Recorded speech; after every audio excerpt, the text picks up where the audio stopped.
Hello, my name is Delilah Foster. I'm 28 years old, and this is my story. They say betrayal hurts more when it comes from people you trust.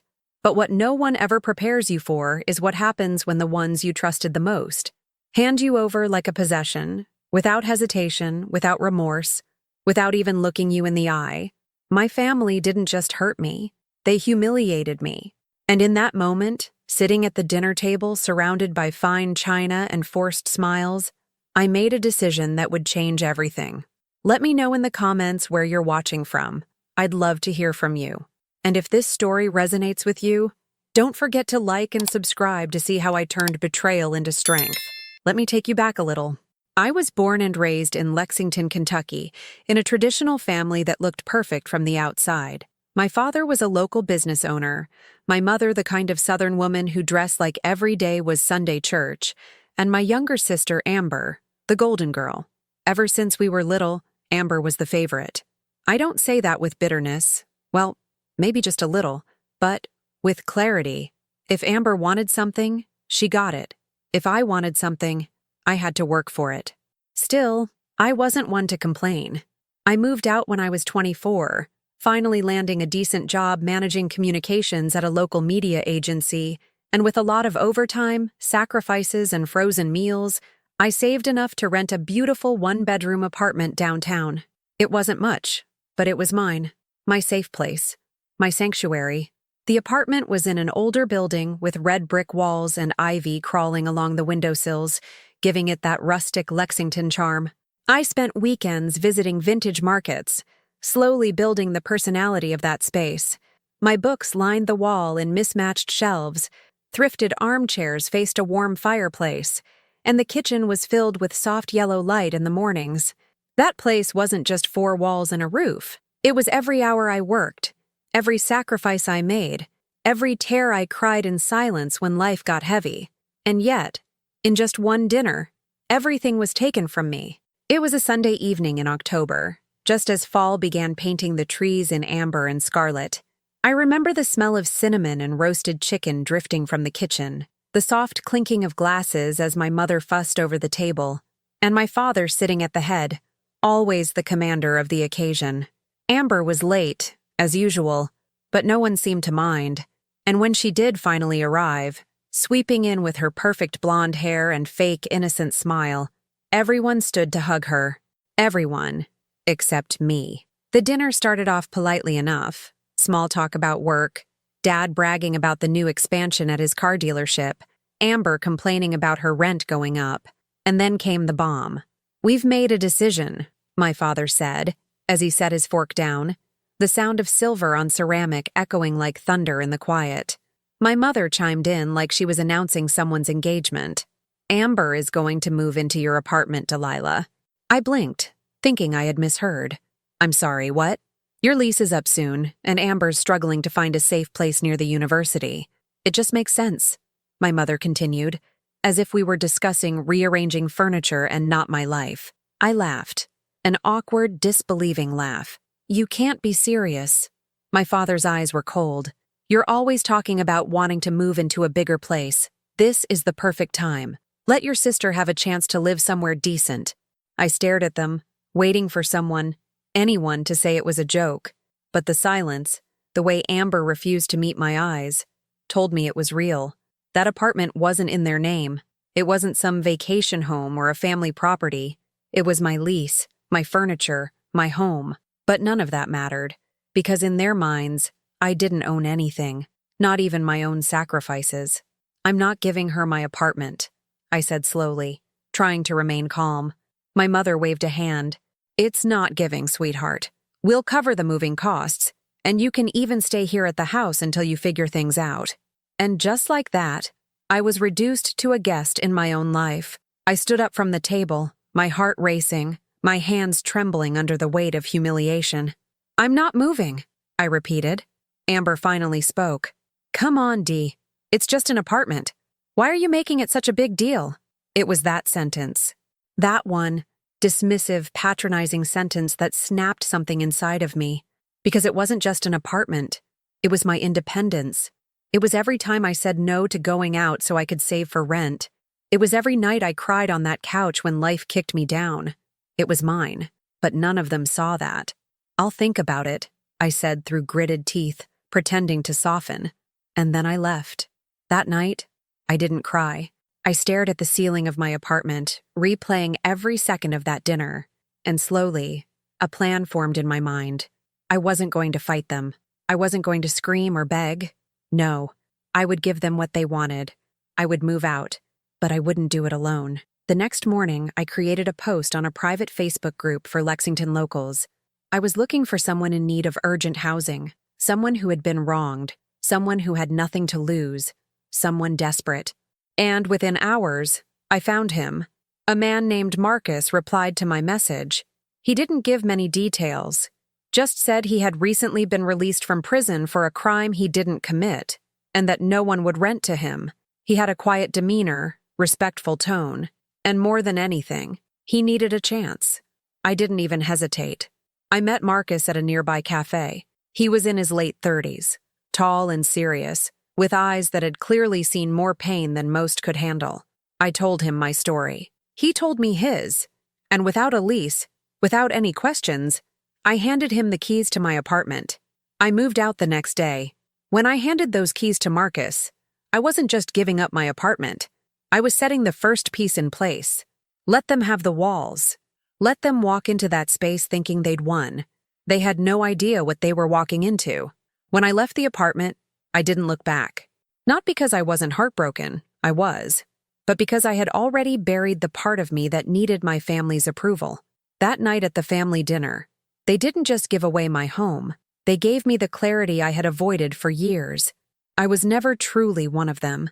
I had always been the placeholder, the afterthought, the responsible one who didn't need help, so they gave everything to the one who screamed the loudest. But they forgot one thing. I learned how to survive without them. Amber never did. I moved into a small one-bedroom above an antique bookstore near East High Street. The owner, a widowed woman named Clarice, offered it to me for less than half the average rent in Lexington. It was dusty, smelled faintly of old paper and lavender, and had a creaky floorboard near the bathroom that moaned every time I stepped on it. But it was perfect. I told her I needed discretion, and she never asked questions. Maybe she saw something in my eyes, some familiar hurt she didn't need to poke at. Meanwhile, Amber moved into my apartment the following weekend.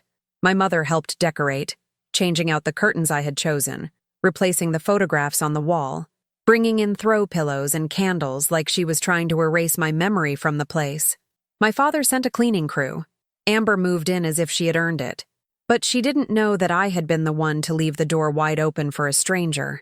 Marcus settled in quickly. He was quiet, kept to himself, but we exchanged a few texts those first few days. I told him everything he needed to know about the apartment. The heater rattled if you turned it up too high. The left knob on the stove stuck slightly, and the upstairs neighbor played piano at odd hours of the night. He thanked me and asked for nothing else. That was the thing about Marcus. He understood space, the kind of space that had been stolen from both of us, and he respected it. I knew it would only be a matter of time before the situation unraveled. Amber wasn't used to facing the real world. She thought everything would go smoothly, that she'd move in and continue her little life uninterrupted, sipping wine on my balcony and posting selfies about finally getting a place of her own without ever having earned it. But reality is rarely kind to the entitled. The first call came from my mother. "Delilah," she said, trying to sound casual. "Did you give someone else a copy of your apartment keys?" I paused. "What do you mean?" "Well, Amber's having issues. Someone keeps showing up and saying they live there. Some man. She's scared." "Oh," I said, feigning concern. "You mean Marcus?" "Yeah, he lives there now." My mother's voice dropped. "What are you talking about?" "I gave the apartment to him," I replied calmly. "Since you were so eager to hand it over, I figured I might as well make sure someone who actually needed it got a shot." "You're joking." "No, I'm not." "You had no right." "Neither did you," she sputtered, caught between anger and disbelief. I could almost picture her clutching her pearls. He's dangerous. He's been to prison, falsely accused," I said. "And that apartment was mine, my name on the lease. My rent payments, My furniture. If you wanted to give it to someone else, you should have bought it first." She hung up without another word. I knew the situation would escalate, and it did. Amber tried calling me next, screaming about how Marcus had invaded her space and that she was calling the cops. I calmly reminded her that she wasn't on the lease, that she had no legal claim to the unit, and that the police would see it the same way. Then my father called. He didn't scream. He never did. His disappointment was always quieter, more poisonous. "This isn't how family handles things, Delilah." I let out a bitter laugh. "You're right. Family doesn't steal homes from one another during dinner. Amber needed help. So did I. But I figured it out on my own. And now? So will she." He tried to threaten me with legal action. I reminded him again that the lease was mine, and I had the legal right to do what I wished until the contract ended in December. They had 2.5 months to sort it out. Marcus wasn't going anywhere. That silence on the other end of the line, that was the sound of him realizing, for the first time, that I wasn't the obedient daughter anymore. For the next few weeks, chaos unfolded. Amber refused to leave the apartment, barricading herself in the bedroom and calling our cousin, a junior paralegal, to try and scare Marcus out. He ignored her, came and went as he pleased, paid no mind to her temper tantrums. He even started leaving little passive-aggressive notes on the fridge like, "Leftover chicken is for anyone. Don't worry, I'm not poisoned." I'd be lying if I said I didn't laugh every time she texted me another dramatic update. But beneath that laughter, something more powerful was brewing. I started to feel something I hadn't felt in years. Power.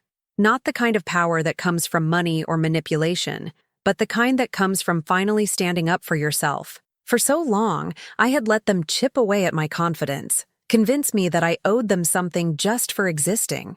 But now, I owed them nothing. Not my peace. Not my space. Not my silence. I began reconnecting with old friends. People my family had disapproved of. Relationships they'd rolled their eyes at. One in particular, a woman named Sierra, had once been my closest confidant until Amber made a scene about her being too alternative for our family's image. Sierra and I met for coffee and ended up talking until midnight.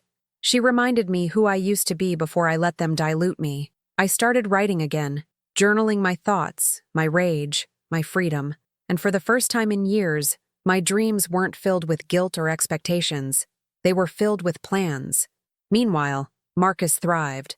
He got a part-time job at a local garage and even sent me a photo of the apartment one afternoon. He'd cleaned it, rearranged it a bit, but left the bookshelf I built untouched. He thanked me again, said he owed me everything. I told him he owed me nothing. I just wanted to give someone the second chance I never got from my own blood. Amber finally cracked about 5 weeks in. She moved back into my parents' house, citing an unbearable environment and safety concerns, which was code for, I couldn't manipulate this man the way I manipulate everyone else. My parents tried to act like the situation never happened. They invited me to another dinner. I didn't go. They sent Christmas gifts I didn't open. They sent flowers to my new apartment. I let them wilt by the door. For once in my life, I wasn't interested in being the peacekeeper. They say revenge is best served cold, but I disagree. Mine was served warm, with a quiet satisfaction that settled into my bones every time I passed that old apartment building and knew they'd never forget what I did. It wasn't loud, it wasn't violent, but it was unforgettable. And the best part? It was just the beginning. The weeks after Amber moved out of my old apartment were strangely quiet. For the first time in years, there were no passive-aggressive texts, no guilt-laced voicemails from my mother, no unsolicited advice from my father disguised as concern. They were silent, licking their wounds behind closed doors. And me? I was healing in the open. I wasn't hiding anymore. I wasn't shrinking myself to fit inside the role they had carved out for me. The responsible daughter, the backup plan, the fallback when Amber failed again. That part of me had died the night of that dinner. But like every storm, the quiet doesn't last forever. It began with a message, not from my family, but from Marcus. It was early on a Thursday morning. I was getting ready for work, standing in front of the mirror with half a cup of coffee still untouched, when my phone buzzed. "Marcus. Hey, just a heads up. I think someone tried to break into the apartment last night. Lock was scratched. Nothing stolen. I'm fine. Let me know if you want to talk. I froze, toothbrush still in my mouth. It wasn't like Marcus to send messages like that. He was calm, self-contained, rarely bothered by anything. For him to say something? It had to be serious. I called him immediately. He answered on the first ring. "You okay?" I asked. "Yeah," he said, voice steady but alert. I was out late at the garage, got home around midnight. Noticed the door was a little off. Looked like someone had tried a screwdriver or something. "Did you call the police?" "No. Nothing happened and I didn't want to start something if it was just some punk kid, but it didn't feel random." "What do you mean?" He hesitated. "There was something personal about it. You know when something's just off?" I did know. And as I stood there in silence, staring at my own reflection, something in my gut twisted. I knew exactly who would stoop that low. Not a stranger. Not a thief. Amber. The realization hit me like a punch to the chest. Of course she would try something like that. After all, humiliation wasn't enough for her. She had to feel in control again. And since she couldn't manipulate me or scare Marcus off legally, she'd resort to something else. I went straight to my laptop. Within minutes, I'd accessed the building's tenant entry system using the old codes I still remembered. It showed the door had been opened briefly using a copied keycard around 11:15 p.m., just enough to attempt something, then leave. I didn't have access to camera footage anymore, but I didn't need it. That timestamp told me everything. Marcus agreed to change the locks. He even installed a small security camera near the door, one he picked up from a friend at the garage. He sent me a photo of it after. The lens perched just above the doorframe, blinking like a quiet warning. That night, I didn't sleep well. My mind spun with scenarios. What if Amber wasn't acting alone? What if my parents knew? What if this was just the start of something worse? But as the hours dragged on, that fear hardened into resolve. This wasn't over. I decided to visit my parents. Not to talk. Not to reconcile. But to look them in the eyes and remind them who they were dealing with now. I arrived on a Saturday morning, unannounced. My mother opened the door, surprised to see me. She wore one of her silk robes, pearls still at her throat, even at home. Always the image. "Delilah," she said, blinking. "Is Amber here?" She didn't answer. "Did you know someone tried to break into my apartment?" Her eyes shifted. That was all the answer I needed. "I didn't raise you to be cruel," she whispered. I laughed. "No, you just raised me to be silent. And I'm done being that girl." My father appeared in the hallway behind her. He didn't say a word, just stared at me with that same cold disappointment I had grown up with. "You think you can rewrite the rules of family?" he asked. "I didn't rewrite anything. You broke the rules first." Then I turned and left. I didn't slam the door. I didn't cry. I walked out of that house like someone finally stepping out of a cage. A few days later, I received a letter. No return address, but I recognized the handwriting immediately. Amber. Inside was a single piece of paper. It said, "You think you've won, but you'll always be second best. No matter where you run, you'll always be the shadow." There was no signature, no explanation, just venom on paper. I folded the letter, placed it in a drawer, and locked it away. I didn't need to respond. I didn't need to react. Amber had already lost, and she knew it. This wasn't about the apartment anymore. This was about power, about legacy, about who got to define their story, and who was forced to live in someone else's. But I was done living in hers. That weekend, I helped Marcus paint the living room of the apartment. It had always been a pale beige, but we picked a deep navy blue, rich, strong, unapologetic. As we rolled the paint onto the walls, covering every memory of what used to be, I felt something shift inside of me. Not anger, not revenge. Something cleaner. Freedom. Marcus asked me once, while we were taking a break and eating Chinese takeout from the shop across the street, why I didn't just cut ties completely. Why I didn't move to another city, start fresh. I looked at him and said, "Because I'm not the one who needs to run. They are." Lexington was my home, my past. Yes, but also my future. I had spent so long being the supporting character in my own life, orbiting around other people's drama, needs, and egos. But now, I was writing the next chapter. Every word, every line, every choice. I applied for a new job at a publishing firm downtown. a bigger role, more responsibility. I got the offer within a week. I signed a lease for a better apartment, 2 bedrooms, a sunroom, and a view of the city skyline. My own name, my own keys. And as for Marcus, he stayed. When my lease officially ended and the contract transferred to him, he thanked me one last time, but I could see in his eyes he didn't need saving anymore. Like me, he had found his place, his peace. Amber never tried to contact me again. Neither did my parents. They faded into the background of my life like a ghost town I had driven past long ago. But the story didn't end there. Not for me. Because revenge isn't always loud. Sometimes it's quiet. It's the absence of apology, the refusal to bend, the soft joy of waking up in your own skin and no longer needing permission to exist. And in that silence, I built something stronger than vengeance. I built myself. Winter came fast in Lexington that year. The wind moved differently, sharper, more decisive, like it too had something to prove. By then, I had fully moved into my new apartment, and with it, a version of myself I had almost forgotten existed. The Delilah I saw in the mirror now didn't flinch when her phone buzzed. She didn't rehearse apologies before speaking. She didn't ask for permission to take up space. She stood straighter, slept deeper, smiled more. But healing isn't a straight line. And just when you think you've escaped the wreckage, the past finds a way to tap you on the shoulder and remind you it's still breathing. It happened one Sunday afternoon in January. I was walking downtown, bundled in a wool coat, sipping a hot coffee from my favorite cafe when I saw her, Amber, sitting alone on a bench outside a boutique. She wasn't dressed like herself. No flashy coat, no perfect makeup, no designer handbag. She looked normal. No, she looked tired. Our eyes met. She stood slowly, unsure, hesitant.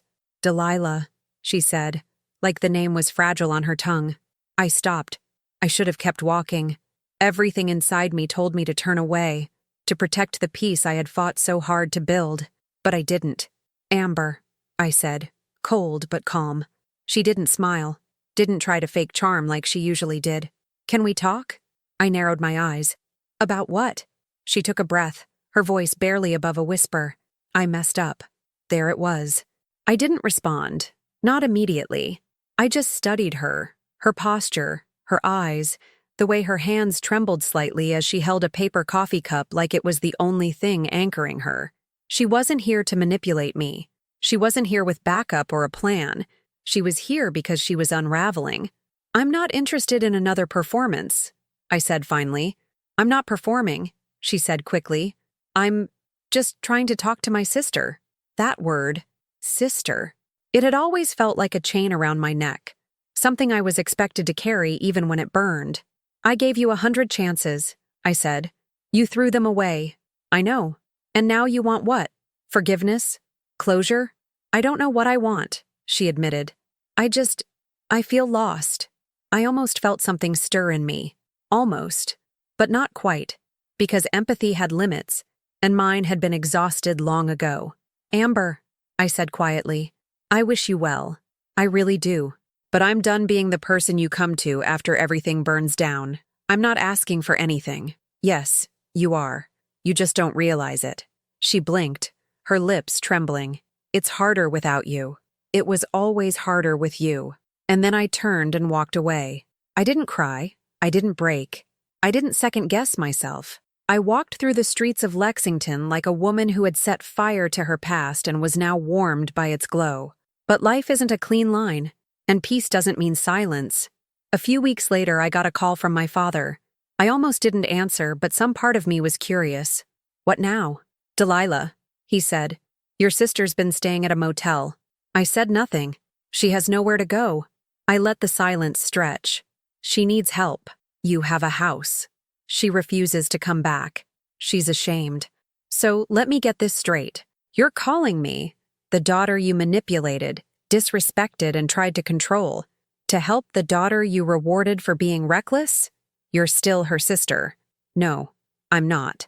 Not in the way you mean." He sighed, the sound of a man not used to being denied. "I thought you were better than this." And there it was. The old weapon. Shame. He wielded it like a sword, hoping I'd fold like I always used to. But this time I smiled. I am better than this, I said. That's why I'm not doing it. Then I hung up. I sat on the couch afterward, the sun bleeding through the curtains in long golden stripes. And for the first time, I allowed myself to grieve, not for Amber, not for my father or my mother, but for me, the girl who tried so hard to earn love from people who didn't know how to give it. The girl who twisted herself into knots just to be seen. She deserved a proper goodbye, too. So I wrote her a letter. Dear Delilah, I'm sorry they made you feel invisible. I'm sorry you had to be strong before you were ready. I'm sorry you believed love had to be earned. You don't owe them anything. You are enough, exactly as you are. Love, me. I folded the letter and tucked it inside a journal I kept by my bed. I didn't need to send it. It wasn't for anyone else. It was for the girl I used to be, the one who stayed quiet, who accepted less, who kept the peace at her own expense. The next morning, I woke up feeling lighter, and then something unexpected happened. Marcus called. Hey, he said. You got a minute? Of course. Everything okay? Yeah, just, I have an idea I wanted to run by you. He told me he'd been thinking about opening a small community space. Nothing big, just a room with chairs, maybe a coffee machine, a whiteboard, a place where people like him, like us, could talk, heal, share stories without judgment. I want to call it the second room, he said, because everyone deserves a second room in life, not the first one where everything broke, but the one where you get to rebuild. I didn't even let him finish before saying, I'm in. We found a space near the edge of downtown, small and humble but full of potential. I used my savings. He used his hands. We painted the walls ourselves, brought in mismatched chairs, donated books, old photographs, warm lighting, and slowly, people started to come. Women fleeing messy families, men fresh out of prison, teenagers confused by the world, elderly souls who just wanted to talk to someone. We didn't ask for stories.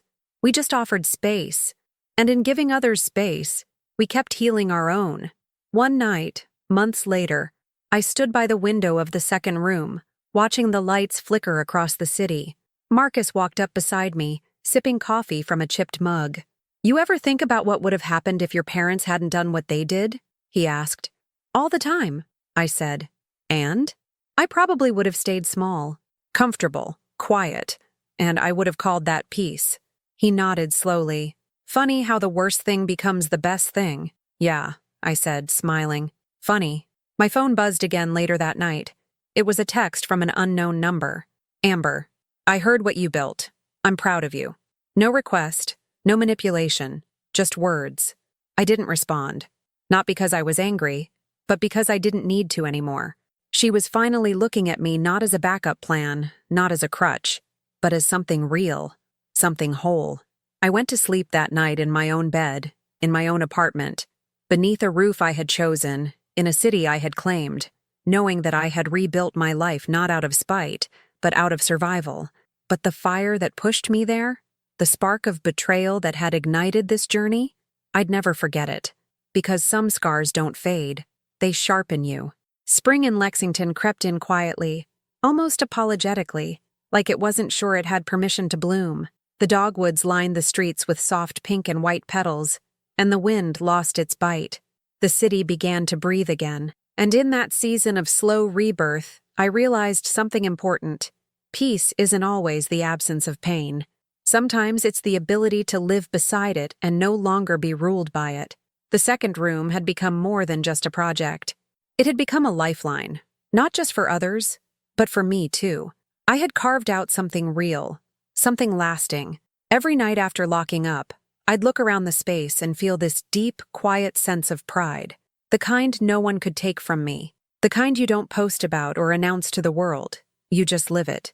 But peace never lasts untouched, especially not when there are still people who believe they have power over you. I was at the front desk one Tuesday afternoon when I saw her. Amber. She stood on the other side of the glass door like a memory frozen in place. She didn't knock. She didn't wave. She just stood there, staring at the sign that read the second room, like it held some meaning she wasn't ready to face. I watched her for a long moment, then walked over and unlocked the door. She stepped in slowly. Hi, she said softly.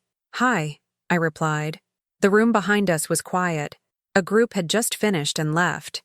It was just the two of us now, standing in this place I built with my own hands, surrounded by words of hope tacked on the walls, drawings from children who had come through, books with cracked spines and highlighted pages.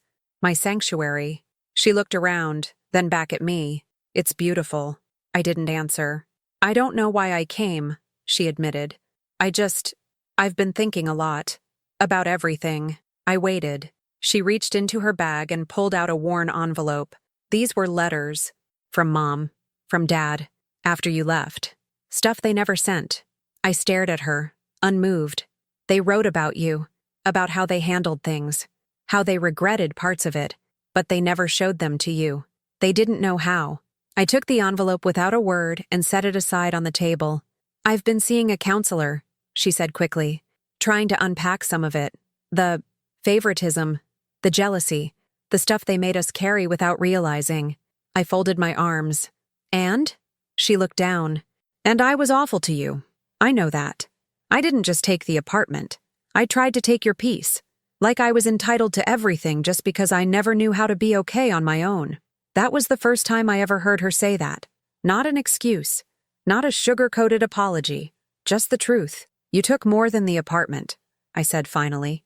You took years of my life, my confidence, my sense of belonging in my own family. She nodded. I know. And now you want what? Nothing, she said. Not anymore. I just needed to say it out loud. For me. For you. For whatever comes next. I let her words hang in the air like dust caught in sunlight. Amber wasn't here to fix things. She couldn't. The damage had already been done. But maybe, just maybe, this was her way of beginning her own climb, of finally stepping out from the shadow she used to pretend didn't exist. I'm not angry anymore, I said, surprising myself. She looked up, startled. I'm not forgetting, but I'm not angry. I've just moved on. Her eyes welled with tears. She nodded and turned to leave. She didn't ask for a hug, didn't try to hold the moment longer than it needed to last. And I was grateful for that. That night, I sat alone in the second room and opened the envelope. There were 6 letters. 3 from my mother, 2 from my father, 1 from Amber, written sometime last year based on the date. None had ever been sent. Most were clumsy, wrapped in guilt and half apologies. Some tried to justify their choices. Others admitted to never really understanding me at all. But there was one line in my father's final letter that stood out. You were never the easy child, Delilah, but you were always the one we should have listened to. I closed the envelope, placed it back on the table, and slid it into the donation box we kept by the front door. Someone else could read it. Someone who needed to see that not every wound comes from enemies. The very next morning, the second room received its first grant. It wasn't much, but it was enough to renovate the back room into a small office and create a rotating program for workshops. Marcus and I sat across from each other in disbelief, holding the check like it was some kind of miracle. We had built something out of nothing, out of pain and leftovers and scraps from a broken family tree, and now it was becoming real. Recognized. But with that growth came attention. A local news station contacted us a week later. They wanted to do a feature on our story, on how 2 people with unusual pasts built a space for healing in the heart of Kentucky. I hesitated at first, unsure whether I was ready to stand in front of a camera and speak the words I had written only in my journal, but I said yes. The interview aired on a Thursday evening. They filmed me in the reading nook, surrounded by the wall of handwritten notes people had left over the past few months, some as small as, "Thank you," others as long as essays. I told them about my apartment, my family, the betrayal. I didn't name names, but I didn't sugarcoat either. And when the segment ended, my phone lit up. Messages poured in. Strangers, friends from the past, former coworkers who had no idea what I'd been carrying. Some shared their own stories. Others just thanked me for speaking out, for being honest. One message stood out. Mom, I saw the interview. I didn't know you were hurting that much. I'm sorry. I stared at the screen for a long time before locking the phone and setting it face down. Some apologies arrived too late to be heard. That night, I hosted the largest group the second room had ever seen.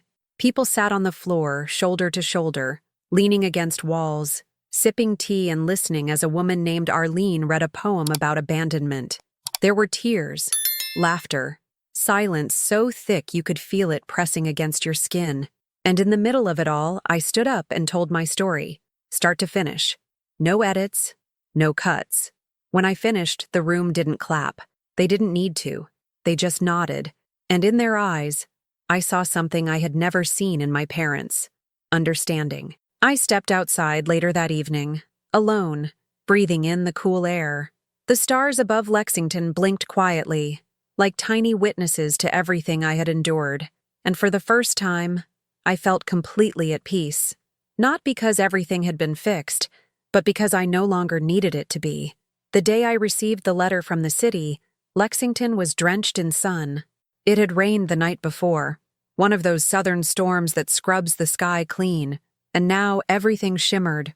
Wet sidewalks, dripping magnolia trees, the glass windows of the building across from mine. I sat at the window in my apartment, the same chair I always used when journaling, with the unopened envelope in my hand. My name was written in bold official letters. I already knew what it was. The city had approved our proposal. The second room would be expanding into a community center.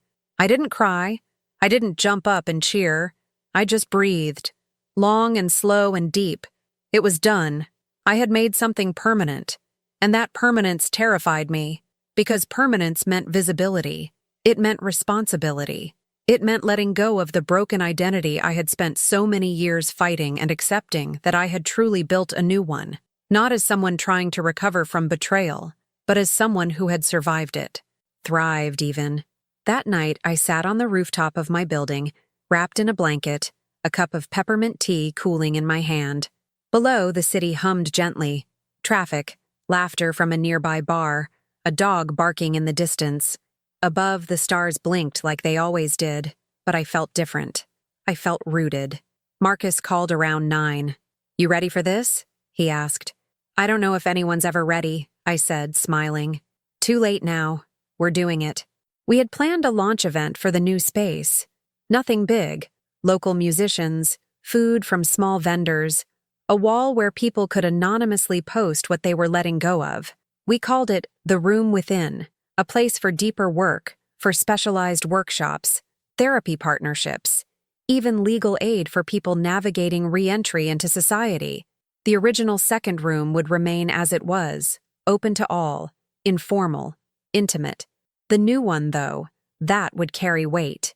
In the week leading up to the event, everything moved fast. Deliveries, calls, last-minute changes, paint touch-ups, donations from people we didn't even know. The momentum felt unstoppable. I found myself waking up before sunrise, walking the floor of the new space, running my fingers over the freshly finished tables, imagining the stories that would unfold here. And then came the unexpected. 3 days before the launch, I received a message from my mother. "Would you be willing to let us attend the opening? Just to see what you've created. I think your father needs to see it." I stared at the message for a long time. Not angry, not bitter, just thoughtful. They had missed so many things. Birthdays, holidays, moments where a single phone call would have been enough to stitch a little something back together. But they hadn't made that call. Not once. Until now. I didn't reply right away. I let the silence carry my decision. The day of the launch arrived crisp and cool. It was the kind of weather that begged for fresh starts. People gathered outside early, laughing, talking, hugging each other in coats and scarves. We had a local singer perform near the entrance. Volunteers handed out coffee and warm pastries. The whole thing felt like a miracle someone had whispered into life. I wore a navy dress. Simple, strong, the same color as the paint Marcus and I had rolled onto the walls of my old apartment. A quiet nod to beginnings. When I stepped up to the small stage to speak, the crowd quieted. "My name is Delilah Foster," I began. "And a few years ago, I lost everything that made me feel safe." I told them the story. Not all of it. Just the parts that mattered. The betrayal. The loss. The feeling of being erased. And then the slow, uncertain climb back toward myself. The people who helped me. The ones who didn't. The apartment. Marcus. The first night we opened the door to someone else who needed space. And then I said, we built this not to heal the world, but to create a place where healing was possible, even if just for one person at a time. The crowd clapped. Some people cried. I saw familiar faces. Sierra near the front, arms crossed with pride in her eyes. Clarice from the bookstore. Arlene, the poet. Even some of the teens who used to come just for the free snacks and now stayed for the community. And then, through the crowd, I saw them. My parents. Standing near the back, arms close to their bodies, faces unreadable. They hadn't made their presence known earlier. They had simply come and watched. Not front row, not demanding anything. Just present. I felt nothing at first. Not rage, not joy. Just quiet recognition. They were watching something they never built. Something they never supported. And maybe that was enough. After the event, people lingered. Took photos. Wrote on the wall. Laughed together. Some stayed hours. The sky turned golden, then deep blue. Eventually, I found myself alone in the center of the new room, sweeping glitter from the floor, still in my dress, heels discarded by the wall. That's when my mother stepped in. Delilah, she said gently. I didn't turn around. This is more than I imagined. Still, I didn't speak. Your father wanted to come, she added. He couldn't say the words, but I could see it. Regret. Maybe too late. Maybe not enough, but it's there. I leaned on the broom, finally turning to face her. I didn't build this to prove anything, I said. I know. I built it because I needed to survive. Tears filled her eyes. I didn't know how much I had hurt you. You didn't care to know. She flinched, but didn't deny it. I can't fix the past, she whispered. No, I said. But you can stop pretending it didn't happen. She stepped forward, uncertain. Would it be all right if we visited again sometime? Not as your parents. Just as people who want to learn. That caught me off guard. I considered it. Eyes locked on hers. Maybe, I said. If you're willing to start from the beginning. No titles, no expectations. Just two people trying to understand. She nodded, lips pressed together like she was holding back more than she could say. Then she left. And I was alone again. But not the same kind of alone I used to be. This was solitude earned, chosen. Later that night, Marcus and I sat on the curb outside, eating tacos from a truck that had parked nearby. We didn't talk much, just watched the stars. He finally said, You did it. We did it. He laughed. You were the fire. I was just the guy with a wrench. I smiled. I used to think revenge was about getting even, I said. But it's not. It's about reclaiming what was taken from you. And you did, he replied. You took it back. No, I said, leaning back against the wall. I built something better. Years have passed since the night we opened the doors of the room within. Lexington still breathes with the same southern rhythm, the same warm drawl in its air, the same trees lining the sidewalks that whisper their stories when the wind passes through. But my life, it's no longer quiet. It's no longer paused by someone else's choices. It's mine now, in every small detail. The second room is no longer just a space. It's a movement. We've expanded to 2 more neighborhoods, one in Richmond and another in Frankfurt. The waiting lists are long, not because we advertise, but because word travels fast when people feel seen. The walls of the original space are now covered completely. Notes, drawings, photos, confessions, thank yous. There isn't a single inch untouched. We never planned it that way, but it's become a living timeline, a breathing monument to everything we built. And I still run my fingers along that first corner we painted navy blue, the one Marcus said would be our anchor. He was right. It still holds. Marcus now leads our outreach program. He goes into prisons, halfway houses, recovery centers. He sits with people most of the world has already forgotten, and he reminds them that healing isn't something you have to earn. It's something you choose. His story has inspired hundreds, maybe thousands by now. People listen to him because he doesn't preach. He relates. And sometimes when he finishes speaking, he simply hands someone a key to one of our safe rooms and says, "Come whenever you're ready." As for me, I write. Not just in journals anymore. I write for others. I help them find the language for their pain. I sit in groups and listen to people stumble through words they've never said aloud before, and I help them make sense of them. I've learned that some stories are locked inside bodies for years, decades even, and all they need is permission to be told. We've published 2 community anthologies, Letters We Never Sent and Walls We Built, each filled with anonymous stories from people who walked into our space carrying broken pieces and left with something stitched back together. Those books have traveled to shelters, schools, churches, even a courthouse in Georgia that now gives copies to people completing court-mandated counseling. I never planned to become a writer. I just needed a way to bleed safely. But now, my words carry others too. And yes, I still live in Lexington. Same apartment, sunroom, skyline view, the same bookstore down the block where Clarice still sells me rare poetry collections and always insists I take home free tea. She still won't let me pay full price for anything. Sierra and I are closer than ever. She comes over every Sunday. We cook together. Real meals now, not just boxed pasta and wine. She calls me out when I slip back into my old habits of silence. She reminds me that I no longer owe anyone a muted version of myself. She's the friend I never realized I deserved. Steady, loyal, wild in the best ways. And my parents? They visit sometimes. Always quietly, always carefully. We don't pretend anymore. There's no forced cheer, no photo ops for holidays, just real moments.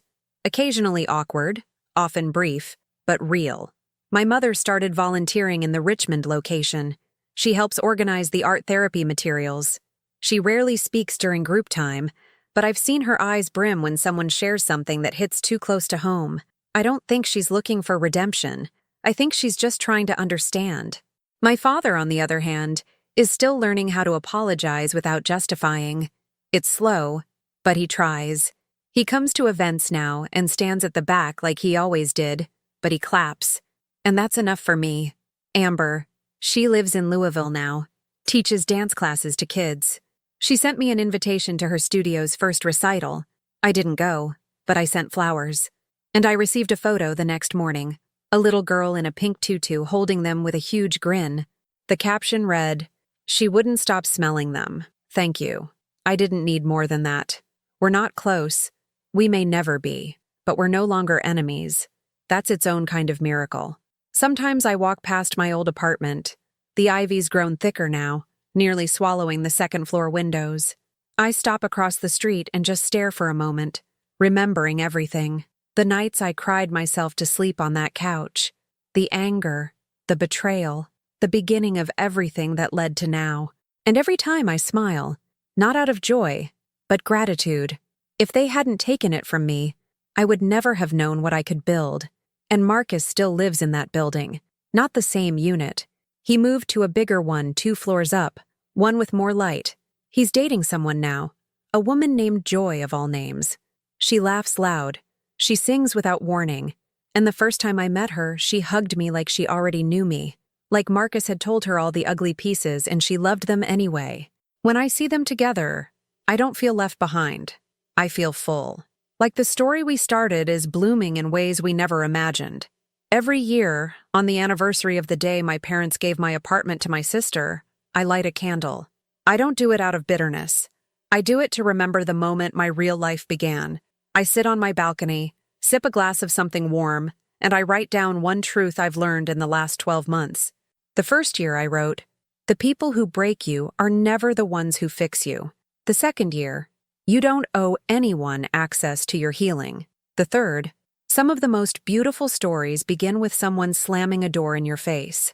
And this year, I wrote, "When you stop seeking revenge and start building peace, that's when you win." It's strange how life turns, how the things you thought would destroy you become the very foundation for your future. I think about that a lot. About all the people who walk through our doors every day, thinking they're too broken, too angry, too late, and I get to look them in the eye and say, "I was you, and you're right on time." Because sometimes the story doesn't end when you lose everything. Sometimes that's exactly where it begins. This is my story. Not because I got revenge, but because I chose what came after, and I never let them choose for me again. Have you ever been betrayed by the very people you trusted the most? People who were supposed to protect you, not take from you? If you've experienced something similar, share your story in the comments.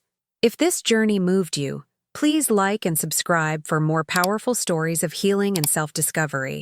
And if you know someone who feels powerless after being hurt by family, send them this video. They may find strength in it. Thank you for listening to my story. Remember, peace isn't given, it's built. And you have every right to build yours, no matter where you come from.